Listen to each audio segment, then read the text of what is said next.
Welcome to Study Simple CBSE. Today let's look at the line by line explanation of the poem A Tiger in the Zoo. So let's start.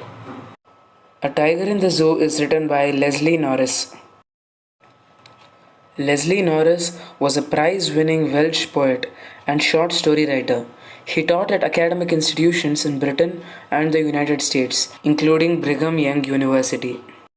So now let's move on to the chapter. So in this poem, the poet is trying to compare a tiger in a zoo and in its natural surroundings, which is a forest. He's also saying that animals should be left in their natural environment and should be given freedom. Now let's look at the first stanza. He stalks in his vivid stripes, the few steps of his cage, on pads of velvet quiet, in his quiet rage. He here refers to the tiger, and stalks means walking slowly. In his vivid stripes. What is vivid? Vivid means very lively, and stripes means we all know that tigers have black stripes on them. So here the tiger is inside a cage and not in its natural environment, and it is taking very few steps inside its cage. On pads of velvet quiet. What is pads of velvet? It means the underside of the tiger's paw. It's like the base of a tiger's paw. It is very soft, so it is compared to a velvet. And when he is walking, it is very quiet with these pads of velvet. In his quiet rage, which means that the tiger is very angry, so he's showing it by walking a few steps inside his cage. Why is the tiger angry? Because it does not have any freedom and it is locked in a cage. Now the second stanza. He should be lurking in shadow, sliding through long grass, near the waterhole where plump deer pass. Now the poet is saying that he should not be in a cage, but he should be in a forest where he is lurking in the shadow. Lurking means hiding. Or he should be walking silently through the long grass, near the waterhole where plump deer pass. So the tiger is found at places where it can find its prey, especially near a waterhole, because all the animals come to drink water near the waterhole, and there the tiger can attack on its prey. Especially it needs to prey on a plump deer. What is a plump deer? A fat deer. In the third stanza, he should be snarling around houses. So there might be houses next to the forest. So what the tiger should actually be doing is that it should be snarling around the houses. What is snarling? Making like a low grunt or a low sound, which will frighten the people. So these houses might be located at the edge of the jungle.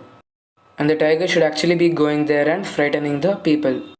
Baring his white flanks, his claws. What is baring? Baring means showing.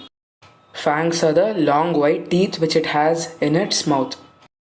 And his claws are his sharp nails, terrorizing the village, which means that by showing all of these things, he should terrorize the village or frighten the village which is situated at the edge of the jungle. So the poet is trying to tell us that the tiger should not be in a cage, but he should be doing all these things. He's saying that a tiger should be either looking for a prey near the waterhole or terrorizing a village which is situated at the end of a jungle. But he's locked in a concrete cell. He here refers to the tiger. But he's locked in a concrete cell. What's a concrete cell? It's a prison or a cage. His strength behind bars. So whatever strength the tiger has, it can only show it behind the bars. Behind bars means inside the cage. It cannot do anything outside of the cage. Stalking the length of his cage, ignoring visitors. Stalking means walking slowly up and down. So the tiger is stalking the length of his cage, which means he's walking inside the small length of his cage. And it cannot do anything since it is locked inside. It's just walking all by itself and it's not bothering to even look at the visitors. It is because it is angry as it is not free. It should be living in a jungle, but now they have put it inside a cage or behind the bars. It cannot even show its strength, so it is very annoyed that it is locked inside this cage and not free. The visitors are the people who come to the zoo to look at the animals. He hears the last voice at night, the patrolling cars. So the last voice the tiger hears of it in the night is the patrolling cars. So there are people who are just going in around the zoo all the time just to check if all the animals are inside the cage and if everything is safe. So the sound of these cars are the only sound which they hear at night, and stares with his brilliant eyes at the brilliant stars. And among all this sound which it hears at the night, It's staring at the brilliant stars with his brilliant eyes. So here we can understand how the poet is trying to compare the life of a tiger inside the zoo and how the tiger would actually live if it was in the forest or outside the cage in a forest. The tiger is obviously angry that it is not free and it is put inside a cage for the visitors to see it. It wanted to be in a forest, hunting animals and scaring off people near the village. So that's the reason it's ignoring its visitors. So now let's have a look at the poetic devices which have been used in this poem of A Tiger in the Zoo. The first one is repetition. So the word quiet has been repeated. Velvet quiet, quiet rage. Brilliant eyes, brilliant stars. Here even brilliant is also repeated.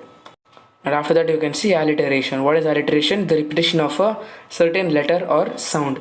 He stalks in his vivid stripes. You can see that the sir sound is repeated. But he is locked in a concrete cell. You can see that the k sound is repeated. The rhyming scheme is also given.